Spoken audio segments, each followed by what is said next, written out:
Okay, so I asked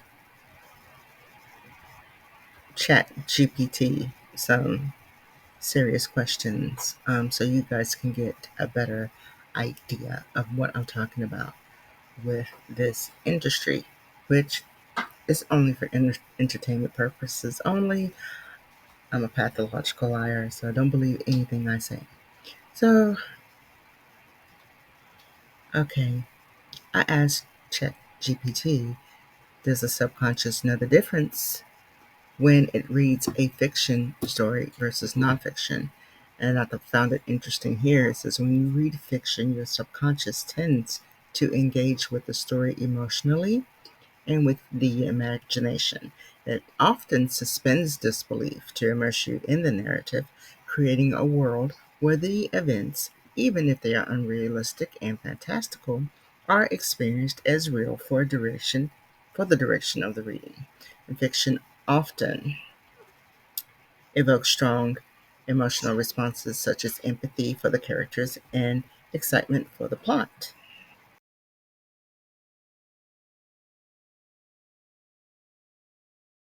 So after that, I asked, if your subconscious tends to engage with the fiction story emotionally and with the imagination, then is it safe to say that fiction can induce realities, ideals, or belief to cause people to change?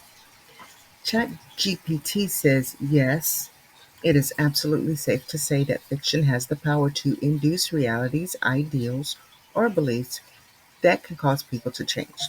In fact, fiction has long been recognized as a powerful tool for influencing thought, emotions, and even behavior. And I encourage you guys to go look this up for yourselves.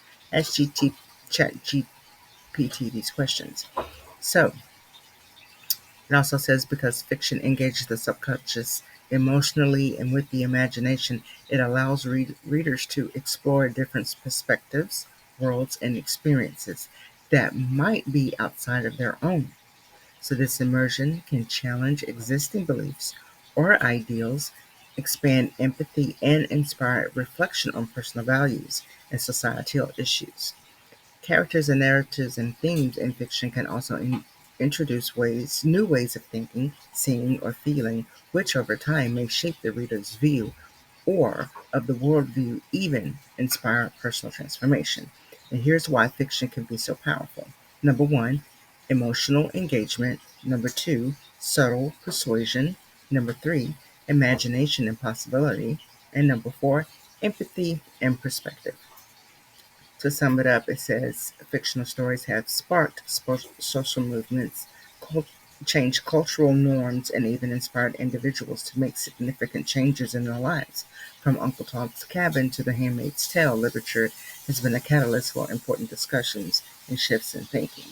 In essence, fiction just doesn't entertain, it can also transform by influencing our subconscious beliefs and ideals, which then shape our actions and perceptions of reality. Okay, so after that, I asked, what are the dangers if the fiction has hidden agendas? This is where it really gets good. So the answer is the presence of hidden agendas in fiction can indeed be dangerous, particularly when the intended message or ideology is subtly woven into the narrative in ways that readers might not immediately recognize. And these hidden agendas can have significant impact on our readers' beliefs, perceptions, and behavior, often without them being fully aware of the influence. And here are some potential dangers that fiction carries within hidden agendas. Number one, manipulation of beliefs and ideals.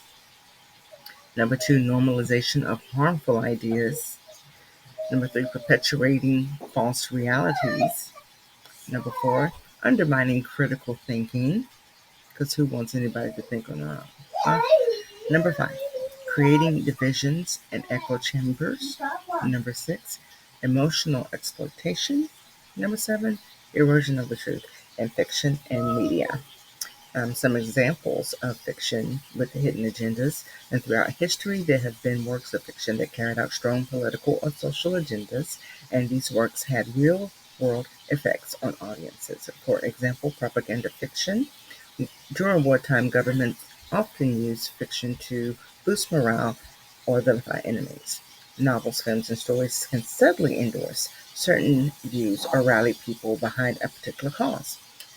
And social ideologies. Some works may subtly promote particular ideologies like consumerism, nationalism, or traditional gender roles by weaving them into the fabric of the narrative. What these messages may seem benign on the surface, they can subtly encourage people to adopt these views.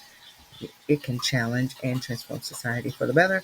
It can also be a tool of manipulation, normalization of harmful ideas, and emotional exploitation.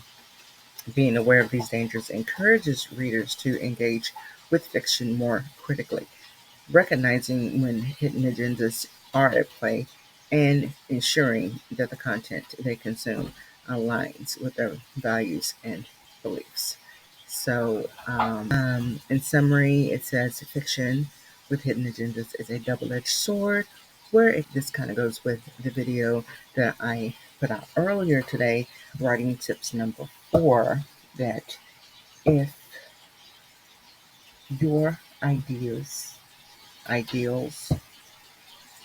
ideologies do not match the same ones of the agents who are the gatekeepers of the big publishing houses, you will not get published. There's some fishy things going on out there. And I'm saying these things because as a reader and as a writer, I feel like that maybe I have a decent working moral compass and some things just aren't right. They aren't right. And I feel it's a problem when we read all of these stories and God is never, ever, ever, ever, ever the hero. Never. And that's the one who saves us all every single day. When we wake up, that's God waking us up. We don't wake up on our own. We don't do anything on our own. But yet, He's never ever glorified in stories. Man glorify himself. He will glorify another man, but he will never lift up the Lord. And that has to change. And with platforms like these, maybe we can change it because I refuse to believe there's only a handful of people who are out there for Jesus. I believe there are millions and millions and millions, and all of our millions and millions and millions need to come together and we need to share our stories, our spiritual stories, our testimonies, our supernatural stories. We need to share them with one another and make God the hero. So let's do that. Like, share, follow. You can read the full transcript of the Chat GPT answers on my website, process.info, and under the writer's blog tab. See you there. Thank you.